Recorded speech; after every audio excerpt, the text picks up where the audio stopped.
N'isonye na agbammbọ nke ọchịchị gọvanọ Chukwuma Soludo ịkwalite ọrụ nche bụ ọdịshi n'ime Anambra steeti, obodo Isiagụ dị na kansụl ime obodo Awka South chịkọbara ọgbakọ ọrụ nche nke mbụ na mbụ ma bụ nke ha nọ na ya wee guzo Agụna Chamber Management and Finance Committee kpapekwazịa usoro ego ndokwuba bụ Security Trust Fund ịkwalite ọrụ nche n'ebe a. Ka anyị sonyere Emmanuel Okwa maka akụkọ ahụ n'uju. Osote onye okwupụta okwu nke ụlọ omebe iwu steeti ya bụ Honorable Chukwuma Okoye bụkwazi ọ na-anọchite anya okpuru ọchịchị Awka South nke abụọ n'ụlọ omebe iwu steeti a, ya nakwazi onye ji ọkwa meyọ nke okpuru ọchịchị kansụl Awka South bụ Prince Chinedu Okafọ toro nnọọ ndị Isiagụ maka ya bụ nzọpụ ụkwụ azọpụ ịhụ na enwere ezi nchekwa na akụnụba n'obodo ha, ma kwue na ndị mmadụ ga-amụta ịhụta ọrụ nchekwa dịka oke na ọrụ dịrị onye ọbụla na-abụghị sọsọ gọọmenti nakwazi ndị ọrụ nchekwa ka ọ dịrị.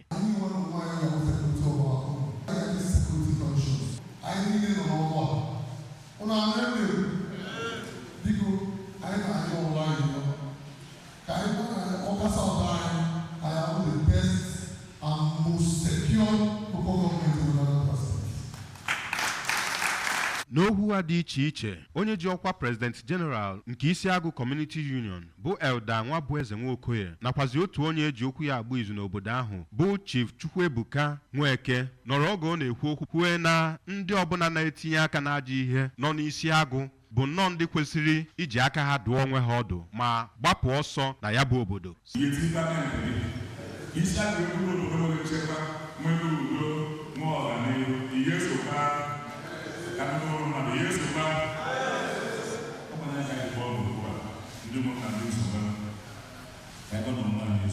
Site n'Isiagụ nke dị n'okpuru kansụl Awka South, abụ m Emmanuel Okonkwo.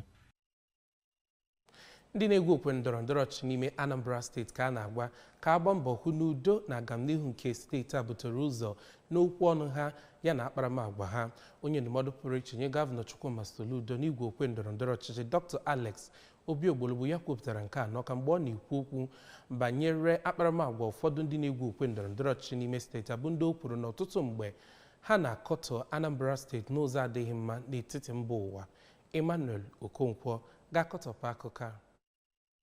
Dọkịta Obiogbologbo onye kwupụtara na ọ bụ eziokwu na ndị mmadụ nwere ike ịkatọ ihe ha hụ na-adịghị aga nke ọma n'ebe e nwere ọchịchị onye kwuo uche ya, ma lụtụ aka na ndị na-azọ ọkwa ọchịchị na steeti a kwesịrị nnọọ ịbụ ndị ga-agbanyesi ike hụ na ihe ọbụla ha na-eme agaghị na-akpụchi ya aka elekere azụ n'ihe gbasara agamniru na mmepe nke steeti a. Ọ gara n'iru kwuo na gọọmenti Chukwuma Soludo na-agbanyesi nnọọ ike iweta enweghị ezi nchekwa ndụ na akụnụba na steeti a na njedebe, ma kwue na ya bụ gọọmenti na-agbanyesikwa ike ịhụ na Anambra steeti bụ ezigbo ebe obibi ebe ndị mmadụ ga-abịa were ego chụọ ego lụọ ọrụ ma nwekwa obiọma. Site n'Awka, abụ m Emmanuel Okonkwo.